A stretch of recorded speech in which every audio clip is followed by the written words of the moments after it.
So we need to have a chat about internet safety. I slowly crouched down on the floor next to my son. His laptop was wide open and he was playing Minecraft on a public server with his eyes glued to the action. Comments scrolled down the side of the screen in a little chat box. "Honey, can you stop your games for a minute?" He exited the world, closed his laptop, and looked up at me. "Mama, is this gonna be another cheesy, scary story?" "What?" I faked hurt feelings for a second, and then grinned at him. "I thought you liked listening to my cautionary tales." He grew up listening to my stories about children who encountered witches and ghosts, werewolves and trolls. Like many generations of parents, I use scary stories to reinforce morals and teach lessons about safety.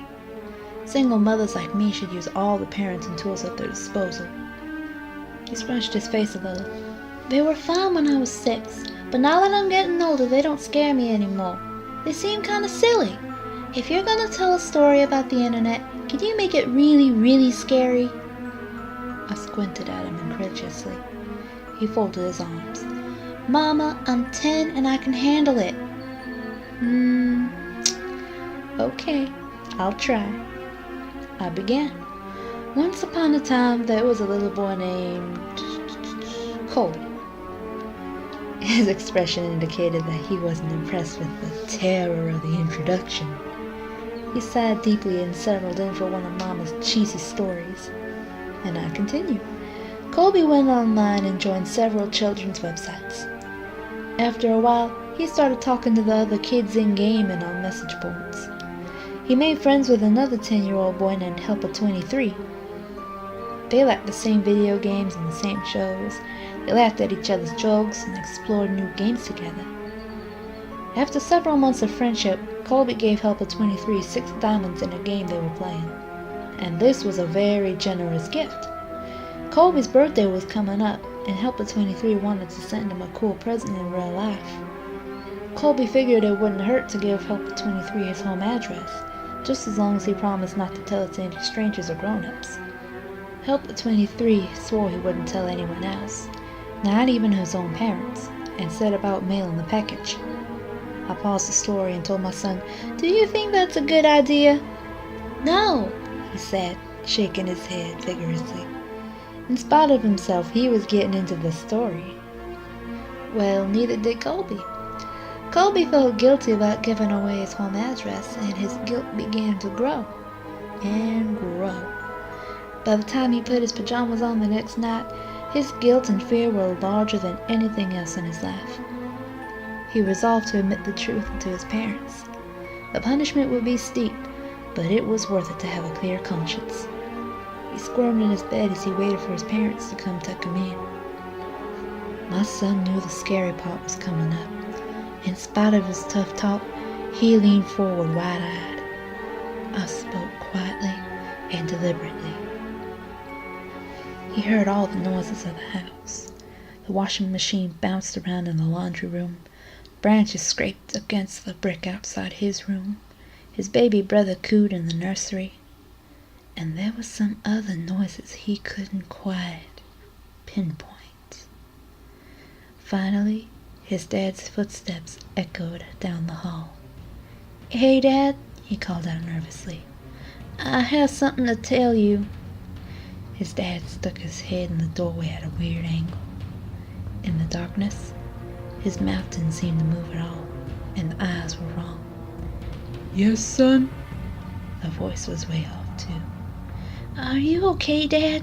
the boy asked. "Uh-huh," sung the father in his strangely effective voice. Colby pulled his covers up defensively. Is Mom around?" "Here I am." Mama's head popped in the doorway below Dad's. Her voice was at an unnatural falsetto. "Were you about to tell us that you gave our home address to Helper23? You shouldn't have done that. We told you never to give out personal information on the internet," she continued. "She wasn't really a kid. She just pretended to be one. Do you know what she did? She came to our house, broke in, and murdered both of us, just so she could spend some time with you." I tall lady in a black dress and a doll mask emerged in the child's doorway, holding the two severed heads.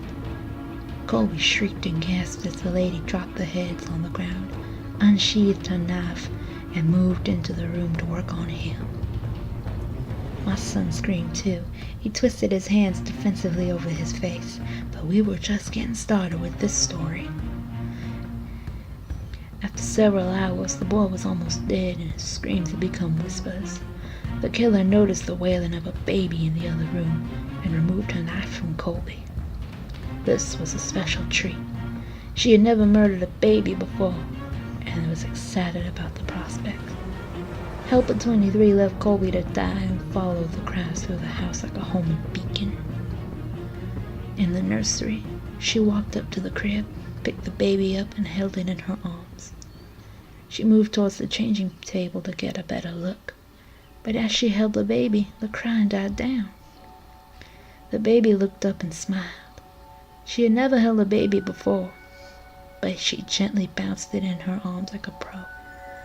She wiped her bloody hands on the blanket so she could stroke the baby's cheek. "Hey there, sweet little guy." The beautiful rage of sadism melted into something warmer and softer. She walked out of the nursery, took the baby home, named him Isaac, and raised him as her very own. After I finished the story, my son was visibly shaken. Between ragged staccato breaths, he stammered, But Mama, my name's Isaac." I gave him the classic mama wink and tousled his hair. "Of course it is, son." Isaac ran up the stairs into his bedroom in a fury of sobs. But deep down, I think he liked the story.